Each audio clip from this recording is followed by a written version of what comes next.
Hello everyone, welcome back to my YouTube channel. मैं हूं इरशाद और आप देख रहे हैं सोनगर चैनल। और आज हमारे साथ मौजूद हैं सहर। फ्रेंड्स, कैसे हैं आप? उम्मीद करते हैं कि आप सब खैर खैरियत से होंगे।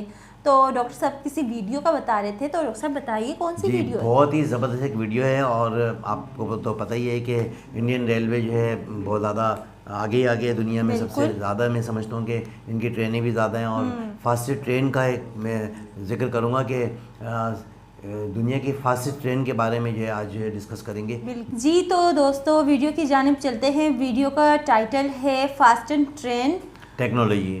तो जी दोस्तों चलते हैं वीडियो की जानिब। जानिब।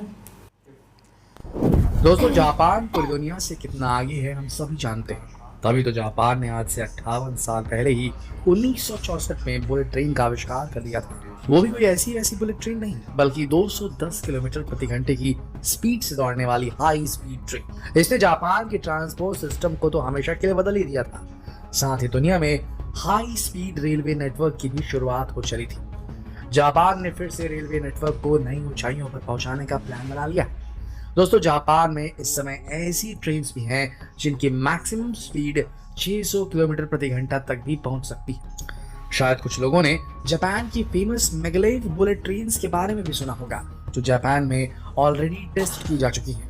लेकिन अब यही trains next level high speed का एक्सपीरियंस कराने के लिए तैयार है। सन 2027 में जापान में 600 किलोमीटर प्रति घंटे से भी ज्यादा रफ्तार पर दौड़ती हुई ट्रेनें दिखाई देंगी। इस ट्रेन की स्पीड इतनी ज्यादा होगी कि ये जमीन से 4 इंच ऊपर उठ जाएगी। दोस्तों, ऐसी ट्रेन्स का एक्सपीरियंस करने के लिए तो आपको जापान ही जाना होगा, मगर इसके बारे में जानने के लिए आपको कहीं जाने की जरूरत नहीं है। हम आपको यहीं बैठे बैठे बस कुछ ही मिनटों में दुनिया की सबसे तेज ट्रेन के बारे में पूरी जानकारी देने वाले हैं। तो बने रहिए अंत तक हमारे साथ इस वीडियो में।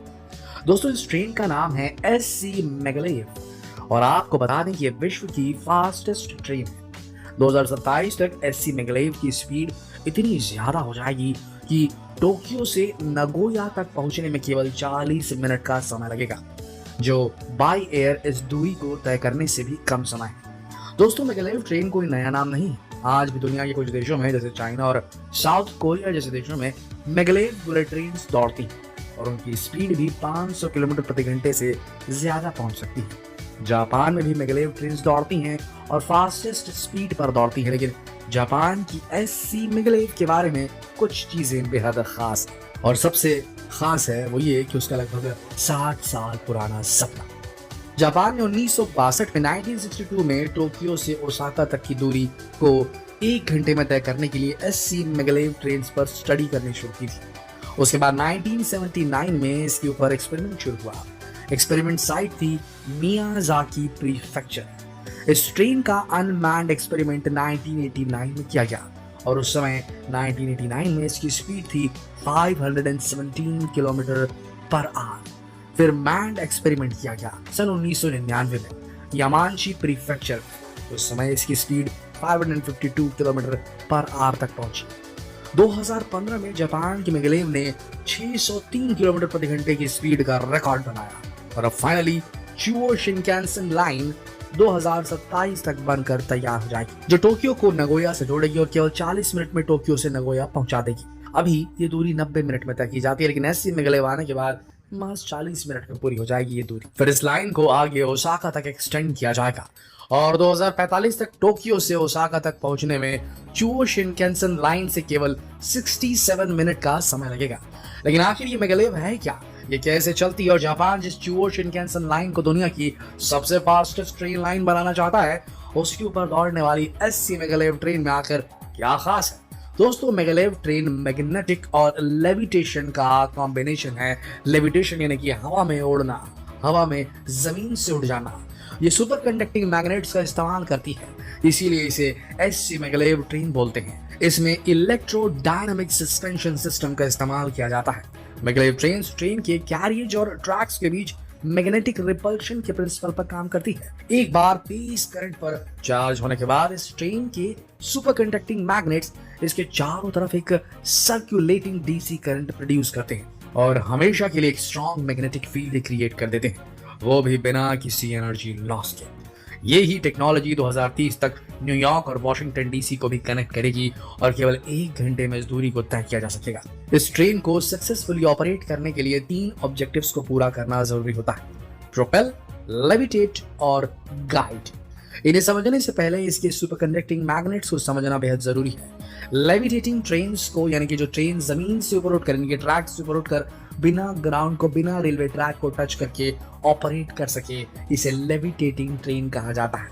ऐसी ट्रेन्स को जरूरत होती है बहुत ही ज्यादा पावरफुल इलेक्ट्रोमैग्नेट्स की। ये मैग्नेट्स जितने ज्यादा पावरफुल होंगे, ट्रेन में उतना ही ज्यादा लिफ्ट फोर्स और प्रोपेलिंग फोर्स बनेगा, जिससे ट्रेन की स्पीड बहुत ज्यादा तेज हो पाएगी।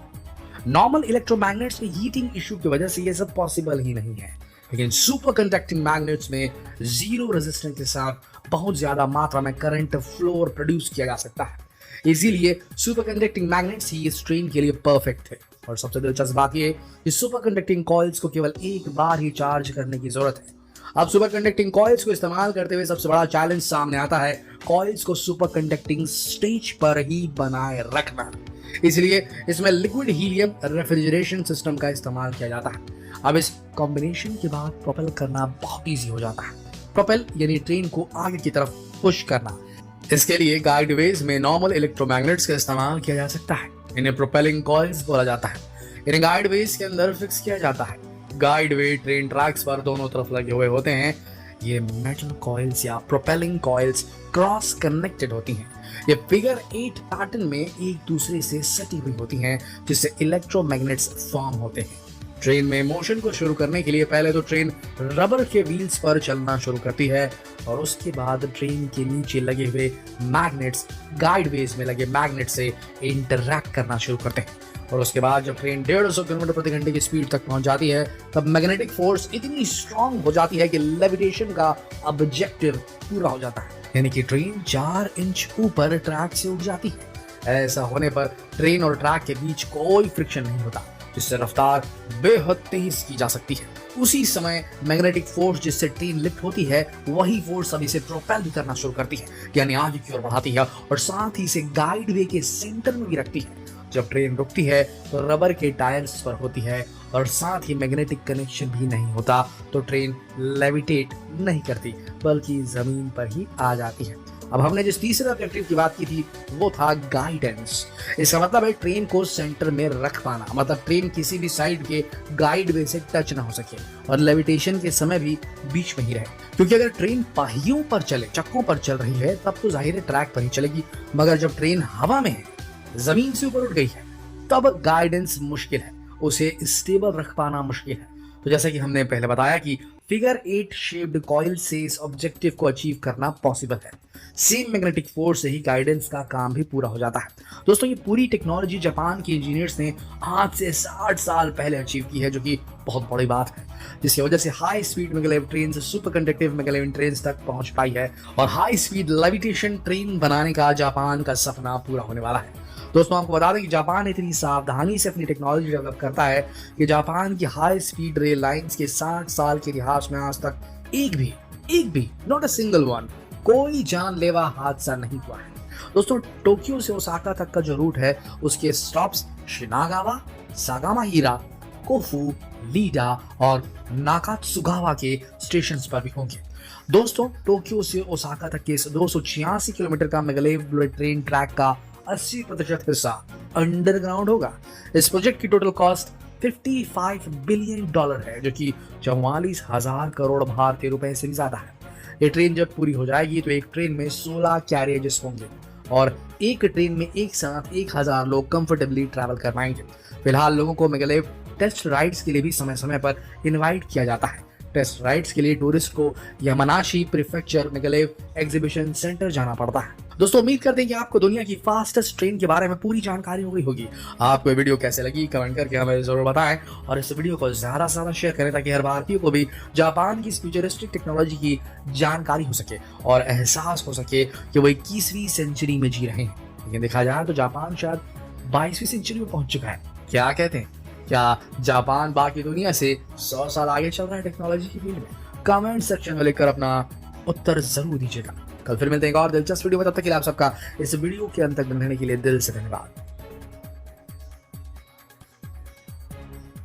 जी दोस्तों, आपने देखी कितनी फास्टेड ट्रेन, बिल्कुल। और जापान की तो क्या ही बात है। सच में कि जापान हमसे 100 साल ही आगे चल रहा हाँ, है, ये तो बिल्कुल। हकीकत बात है, हालांकि कितना क्योंकि जापान ने जो तरक्की की हुई और उनकी वीडियोस को अगर इसके अलावा दूसरी भी देख लो ना, यानी कि उन्होंने अमेजिंग ज़बरदस्त होती हैं। मेहनत, लगन और जस्तुजू से जो है ना लोग बहुत। आगे तरक्की करते हैं। हमारे यहाँ बिल्कुल। तो इसके बरक्स चल रहे हैं हम लोग। तो आप ये देखें कि जापान में नागासाकी में बम गिरा और उन्होंने उसके बाद से तरक्की करना शुरू करी, तो आप देखो बिल्कुल। कहाँ जापान खड़ा है। और जापान पहला मुल्क है, वाहिद मुल्क है जिसने कि बुलेट ट्रेन को जो इंट्रोड्यूस करवाया। और यही वजह है कि बुलेट ट्रेन जापान की मुश्तरका शराकत से जो है ना इंडिया में जो है ना उन्होंने जो है इंडिया ना में लॉन्च भी कर जी रहे हैं। उनके और साथ, काफ़ी हाँ। सारी जो है रेलवे की काफ़ी सारे ऐसे प्रोजेक्ट हैं जो जापान की मुश्तरका जो है उनके साथ जो है मिलकर जो है ना वो अपने जो है बना रहे हैं। और अब तो इंडिया में आपने देखा है कि वंदे भारत और पता नहीं कितनी ट्रेनें जो है मैन्युफैक्चरिंग होने लग गई। और बिल्कुल। ये जो ट्रेन हमने देखी है इसमें ये फास्टेस्ट ट्रेन है दुनिया की सबसे ज़्यादा। इनके काफ़ी सालाना तौर पर जो है ना इसके ट्रायल होते रहते हैं।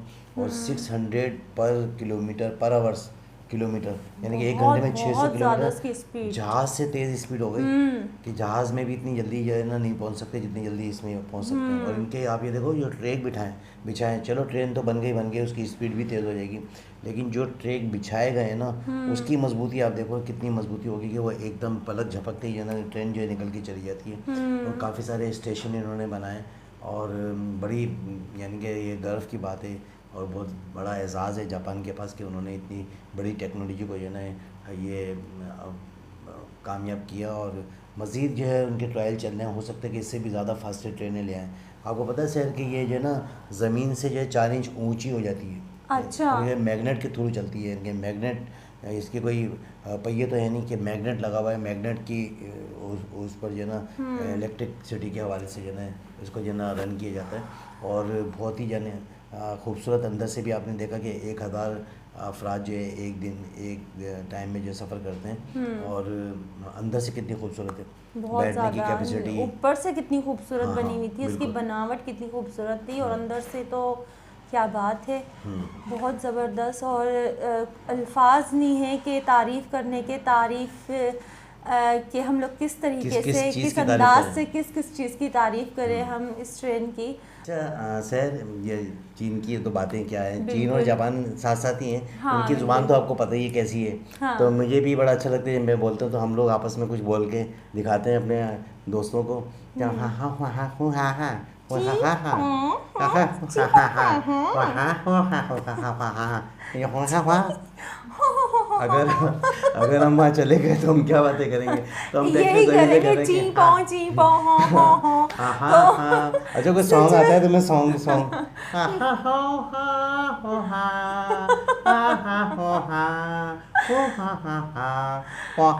अच्छा डॉक्टर साहब, मज़े की बात है, इनके सॉन्ग सच में बहुत अच्छे होते हैं, बहुत ज़बरदस्त होते हैं, क्योंकि हम जिस तरह के देखते हैं चाइनीज़ मूवीज़ ज़्यादा हम लोग चीन की देखते हैं, बहुत अच्छी बनी हुई होती है, बहुत ज़बरदस्त बनी हुई होती हैं। और तकरीबन सबकी अच्छी होती है, पर चाइनीज़ मूवी बहुत अच्छी होती है। उनकी लड़ाई लड़ाई हवा में उड़ जाती है। हाँ, हवा में उड़ रहे होते हैं, कराटे वगैरह, ची हो। अब तो खैर हिंदी में उसकी डबिंग होती है, तो हिंदी में हम लोग हिंदी में अच्छी लगती है ना, हिंदी में बहुत जो हमारे समझ में आए ना, जो हमारी जैसे समझ हमने में बोला आया। क्या है नहीं क्या है। हाँ, तो वो ना आपको समझ आई ना, मुझे समझ आई। बिल्कुल। तो जब हम लोग वहाँ पर अगर चले भी गए, इंशाल्लाह ताला लेकर अल्लाह ताला जाए, और वहाँ पे हो सकता है कोई हिंदी ज़बान का बोलने वाला जो हमारे साथ बोले, वरना हम तो इशारे से चीपो ही करेंगे। काफ़ी सारे लोग जापान में जो है माना हिंदुस्तान से, इंडिया से भी पढ़ने के लिए गए हुए हैं, कुछ पाकिस्तान से भी काफ़ी सारे लोग गए हुए हैं। ऐसे नहीं है कि नहीं, दुनिया में हर जगह पर, हर तबके का, हर जगह का, हर जुबान का आदमी मिल जाता है। और वैसे भी आजकल तो जो है ना मोबाइल से जो ट्रांसलेट हो जाती है, अब जो लैंग्वेज अब तो ये हो जाती है। पहले एक मसला था दोस्तों, हमारा एक मजाक ही था। बहरहाल ये कि हमें बड़ी खुशी हुई कि ये वीडियो देख के, और बड़ा एनर्जी भी आई कि भाई, और हमारे जो दोस्त के जो दोस्ती मुल्क के हैं वो इतनी तरक्की कर रहे हैं, हम लोगों के लिए भी फ़ख्र की बात है। और अल्लाह करे कि उम्मीद है हमें अपने पाकिस्तान पे कि ये भी तरक्की करे। तो दुनिया तरक्की कर रही है, तो तमाम दुनिया मुल्कों को तरक्की तरक्की कर करना रही है, चाहिए। हमें हमारे मुल्क को भी जी अपने बिल्कुल लोगों को जो है ज़्यादा से ज़्यादा फैसिलिटेट करना चाहिए, जिस तरह के इंडिया वाले कर रहे हैं कि इंडिया में जो है फैसिलिटेट में क्या होता है कि भाई रोज़गार चाहिए होता है, बिल्कुल। रहने को घर चाहिए, खाने को जो है ना अपना नहीं, बहुत चीज़ें बहुत चाहिए। ज़्यादा जो है सपोर्ट करते हैं अपनों को, बहुत ज़्यादा बिल्कुल। इंडिया में भी देखा जाता है और जापान में, दूसरे मुल्कों में भी, कि बहुत ज़्यादा सपोर्ट करते हैं जो गरीब होते हैं, जो जिन्हें नीड होती है काम की, उन्हें भी सपोर्ट करते हैं। काम होगा तो घर चलेगा, काम काम नहीं है, होगा तो रोजगार नहीं जी, है बिल्कुल, तो दुनिया बिल्कुल। आजकल आपको पता है कि कोविड की वजह से काफ़ी सारे डिस्टर्बेंस हैं पूरी दुनिया में, जो एक बड़ा एक कोहराम मचा हुआ है। लेकिन इंडिया में हम ये देख रहे हैं कि वीडियो के तवज्जो से ही कि काफ़ी वहाँ पे काम हो रहे हैं, काफ़ी मेगा प्रोजेक्ट स्टार्ट हो चुके हैं और हो भी रहे हैं, और कुछ ऐसे प्रोजेक्ट हैं जो मुकम्मल रहने वाले हैं। तो इसके जो भी कोई प्रोजेक्ट स्टार्ट होता है तो उसमें रोज़गार के मौके मिलते हैं, बिल्कुल, रोज़गार बिल्कुल। मिलता है। तो अच्छा, रोज़गार के हवाले से और ये गाड़ियों के हवाले से तो काफ़ी हम लोगों ने वीडियो बनाई है डॉक्टर साहब। कुछ हम लोग जानवरों के हवाले से भी वीडियो बनाएंगे कि जानवरों को कितना और किस किस मुल्क में प्यार किया जाता है। ये तो भी हम next लोग किसी वीडियो वीडियो में जो है हाँ करेंगे नेक्स्ट इंशाल्लाह। में लेकर आएंगे, तो दोस्तों आप क्योंकि क्योंकि मैं भी बहुत जानवरों के करती साथ हाँ प्यार करती हूँ, टच में हूँ। और फिर इंशाल्लाह ताला नेक्स्ट किसी वीडियो में जो है जो आपसे जो है डिस्कस करेंगे और कोई ऐसी वीडियो लाएंगे जो कि शहर के अपना शौकीन ये हैं कि ये जो है उनके पास काफ़ी सारे परिंदे और काफ़ी सारे जानवर हैं, तो वो इनको टाइम देती हैं। तो इसके साथ ही मुझे और शहर को इजाज़त दें। चलते चलते हमारे वही अल्फाज अपने और अपने आसपास वाले लोगों का ख्याल रखें, हमारे चैनल को लाइक करें ताकि आप तक हमारी तमाम वीडियो पहुँचती रहें। मुझे और शहर को इजाज़त